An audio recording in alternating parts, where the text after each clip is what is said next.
charged with criminal fraud, aka Michael Avenatti has been charged with criminal fraud. Jacob Wall, once again.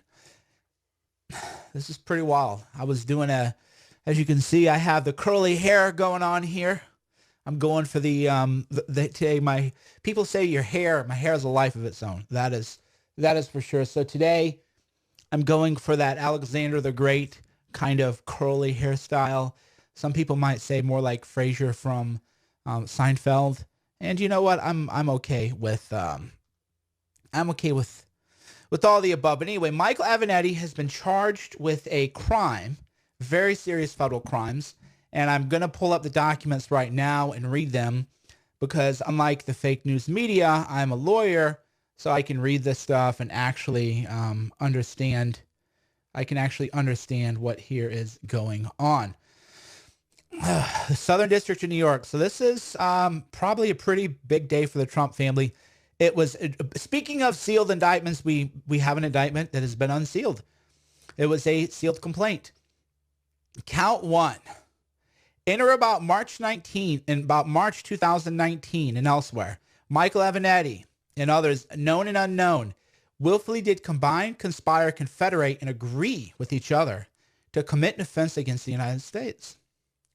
It was part and an object of the conspiracy that Michael Avenatti and the defendants, so it looks like, what is it? Conspiracy to commit extortion. So now we're in the meat of it.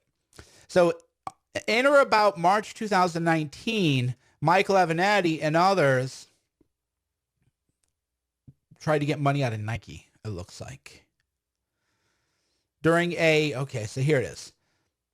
Wow, they moved fast. This was March 20th. Okay, so hold on. If I'm reading this as we go along, but I'm reading the dates. This is why in America we live in a corporatocracy. So everybody who wants to have shade and freight over, Avenatti is fine, but why do I care that Avenatti was extorting Nike? Who cares? Nike, they're a big boy corporation. They have big boy lawyers. They can hire their own lawyers and they can sue Avenatti, right? So this is, to me, the problem of the legal system is if you go after some multi-trillion-dollar corporation, a week later, they're saying on March 20th, Avenatti tried to extort them. So 10 days, if you're Nike, this is how quick the justice is, right? Yeah, Jacob told me there was a big federal investigation. Jacob Wall's here. I don't know how he's here, maybe. Oh, he's still on Periscope.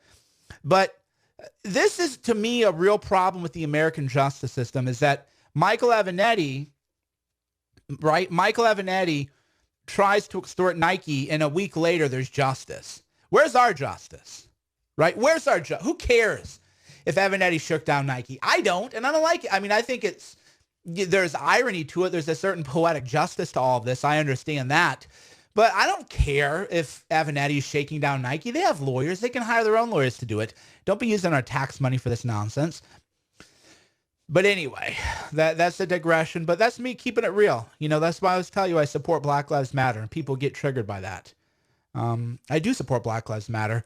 And this is part of the reason why, where if you're a big rich corporation like Nike, you get justice right away, but if you're a poor person, you never get justice like this. So on or about March 20th, 2019, Michael Avenatti called them up and tried to extort Nike out of money. Now, by the way, this is not a slam dunk case. Yeah. So I forget a lot of people. Will, here's a lawyer. Will can explain this too. But here's the way extortion works. If you're a regular John or Jane Doe, and you obtain damaging information on Nike, you go to them and you say, hey, Nike, you better give me $1 million or I'm going to go public with this. Sorry, you're going to jail. Extortion. But if you're a lawyer or if you hire a lawyer, the lawyer will go to Nike and say, hey, Nike, we have damaging information about you.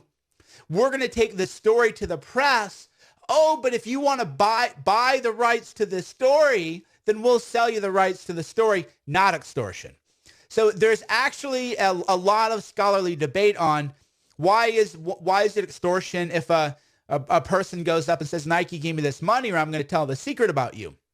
Why is that a crime? Right? You have a free speech right to say what you want to say. So if you have a free speech right to reveal damaging, truthful information about a person, then why does that become a crime if you condition the release on payment or non-payment? So extortion shouldn't even be a crime for circumstances like this, right? You're not going in and saying, we're going to burn down your building or something like that. You're going in and saying, hey, bro, I have a First Amendment right to reveal damaging information about you. If you don't pay me, I'll reveal this information. It shouldn't even be a crime. I believe that. So for me, we got Mama Bear coming out here. Yes, babe? Everything okay? Your hair's crazy. Oh, she's saying my hair is crazy. I thought somebody was hurt. Sorry, guys. My hair's fine. I like it this way. I deliberately did it this way. No, I like the curly. I'm going for like the Alexander the Great look. Will you bring me the black iPad? Sorry. Shauna just came running out. And I was like, oh, God, I hope everything's okay. Hair emergency. I like my hair this way, though. I think it gives me a lot of different range. Anyway, I'm reading from the charging document. Based on my involvement in this investigation, I became aware of a multi-million-dollar extortion scheme in which Michael Avenatti used threats of economic and reputational harm to extort Nike, a multinational corporation. Why do we care about this, by the way? Put aside your hatred of Avenatti for a minute. Put aside why you hate Avenatti, okay? Why should we care about this? Why is this a federal court matter? In all seriousness, I'm not concern trolling or anything. Why should we care? Big whoop. Big whoop. Big whoop. Michael Avenatti was going to embarrass Nike. I don't care. So what? So what? Why is this a criminal matter? Yeah, so Nike is maybe using, I'm siding with Avenatti as of right now. As of right now, Mike Cernovich, I'm volunteering to, I will try the case on behalf of Michael Avenatti. So I will be Michael Avenatti's trial lawyer for this case because I believe this is an unjust case. So look at the timing of this too. Here, by the way, people, what you're watching in real time is what's known as intellectual honesty. This is what you're watching in real time. This is the way lawyers used to behave. You know what lawyers used to do before all this Trump-Russia hysteria? You would say, I don't like this person, but when I look at the law and how the law is being applied, I don't think the law is being properly applied in this situation. Or there are policy reasons militating against using it, right? That's the way lawyers used to be. Lawyers used to have integrity. So what you're watching in real time is me wrestling with these issues and the way lawyers used to do it. So Michael Avenatti says tomorrow at 11 a.m. we'll be holding a press conference about Nike. And then a minute later, the SDNY unseals a document against him. You don't find that preposterous? So Michael Avenatti says, tomorrow at 11 a.m. I'm going to hold a press conference. And then the SDNY, boom, drops the indictment right after that. You don't have a problem with that? You don't have a problem? I have a problem with that. And again, I made a joke. Avenatti misses a slam dunk, face plants into the court. So if you want to post a GIF of Avenatti, there's a GIF of a person, a heavier person, jumping on a trampoline and trying to dunk, and he falls down. So if you want to post a GIF of Avenatti going for a slam dunk and slamming his face, I'll laugh at that and everything else. But you don't have a problem with the timing of this? Avenatti says, I'm going to announce some stuff about Nike. And then, locked and loaded. The SDNY was locked and loaded. By the way, this actually happened. There was a case of Goldman Sachs involving trade secrets. Sergei Alienikov. This was years ago. But a guy stole some computer code from Goldman Sachs. They had the guy arrested within a day. Like, kind of nice. Kind of nice. So I'm reading this, and I'm, reading the document, and I just see this as lawyerly negotiation. Based on my conversations with other law enforcement, Avenatti, they'd contacted Nike, and he wished to speak to representatives of Nike. And he said he's going to hold a press conference.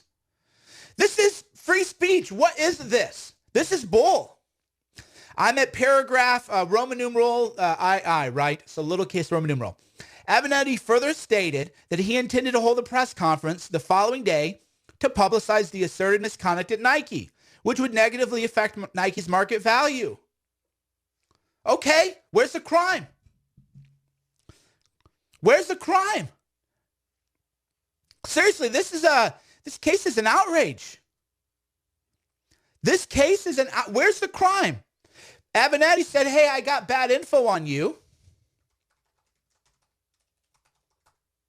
Right? Well, no, for real, where's the crime here? Avenatti said that Nike must pay the client a settlement, or he's going to go forward with this information. I mean, this is what happens every day. This is, where's the crime? Now, a lot of people are saying, you don't feel bad for Avenatti. Well, I'm not asking anybody to have sympathy for the guy. I'm just saying, where's the crime? That's what I'm saying. And I'm saying, why is this a federal case? And why is it that Nike has a fast track to silence critics? I think this is an injustice. Now, maybe there's more to it. Maybe there's more to it. But when I read this, it seems to me like Avenatti told Nike, hey, Nike, we're going to go forward with information about you unless you give us money, but that's how law works. It's like, literally, that's how the law works. Under the law, they say, hey, you sexually harassed an employee. We can sue you, or you can pay the settlement. What do you want to do? That's how it works. It's settlement negotiations. And then they're saying bank fraud, but anytime there's money involved, you can charge bank fraud. The bank fraud statute is so broad, right? Is so broad. Now this might be a crime if it were fake, right? If it were fake, right? So Will's saying maybe selective prosecution, but he alleges a pretty clear statutory violation. Now, one of my responses to that is there's a book called 3 Felonies a Day. And then, of course, Alex Kaczynski wrote a great article about it. He's like, hey, today I committed a felony. The bank fraud statutes are so broad now that they can get people on anything.